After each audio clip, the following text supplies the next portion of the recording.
Selamat pagi, eh, saya Moklan dari Holy Spirit Institute College Thailand. Pagi ini saya mau mempresentasikan mengenai manusia adalah makhluk tripartit. Jadi asal usul manusia yaitu dari Kejadian 1 ayat 26-27. Allah menciptakan manusia itu menurut gambarnya. Kemudian Kejadian 2 ayat 7. Tuhan Allah membentuk manusia itu dari debu tanah dan mengembuskan napas hidup ke dalam hidungnya. Demikianlah manusia itu menjadi makhluk hidup. Ada tubuh manusia, ada roh, ada jiwa.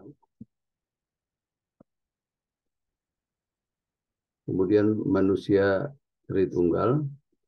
Manusia adalah makhluk itu karena dia diciptakan menurut gambar Allah yang juga memiliki sifat Tritunggal. Manusia selaras dengan Tritunggal Allah ditunjukkan dalam Alkitab seperti 2 Korintus 13-14, Matius 28-19. Dia memiliki sifat spiritual yang terpisah dan berbeda dari tubuh tempat tinggalnya. Manusia adalah makhluk Tritunggal terdiri dari roh, jiwa, dan tubuh. 1 Tesalonika 5:23 dan Ibrani 4 ayat 12.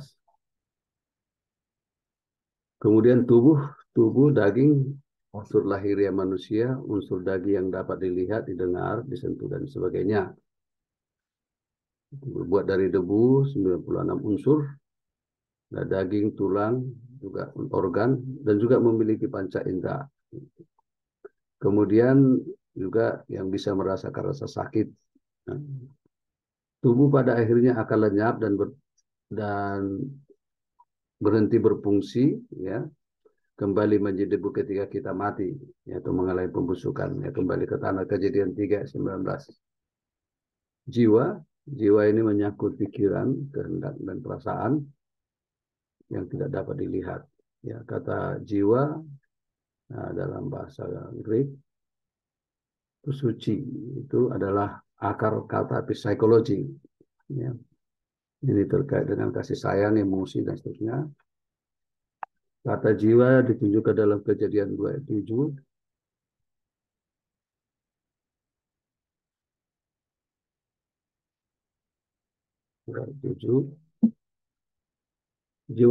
Jiwa itu berkematian atau bisa mati, ya, Ezekiel 18 ayat 4 dan 20. Orang meninggal, jiwa yang mati, ya, Imamat 21 ayat 11. Jiwa adalah hidup, aktivitas di mana setan beroperasi.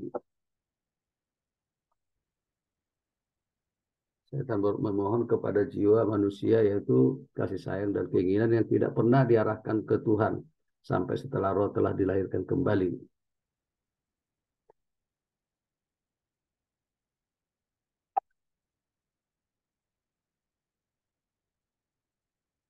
Kemudian roh napas dihembuskan oleh Allah ke dalam manusia dan kembali kepada Allah.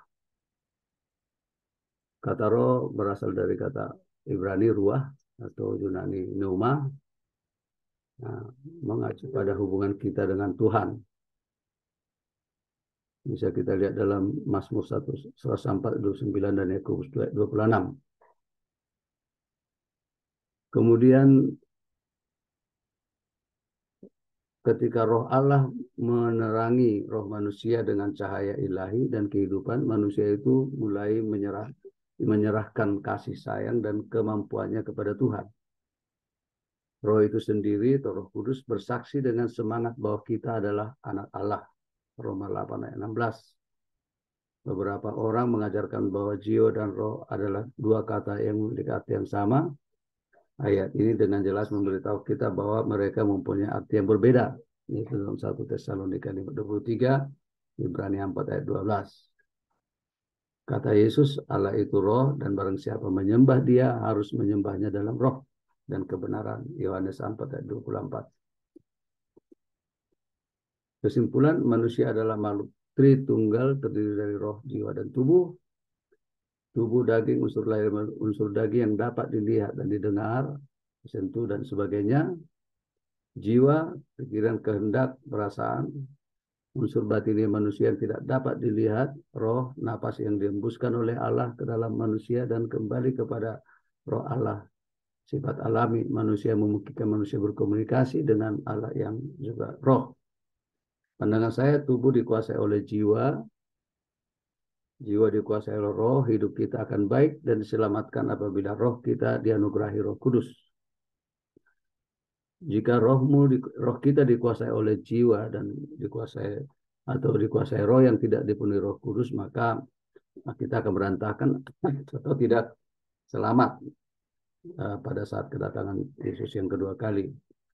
Orang yang jiwanya dikuasai roh yang telah dipenuhi Roh Kudus akan memunculkan buah roh, kasih, sukacita, damai, sejahtera, kesabaran, kemurahan, kebaikan, ya, kelemah lembut, penguasaan diri, Galatia 5:22-23.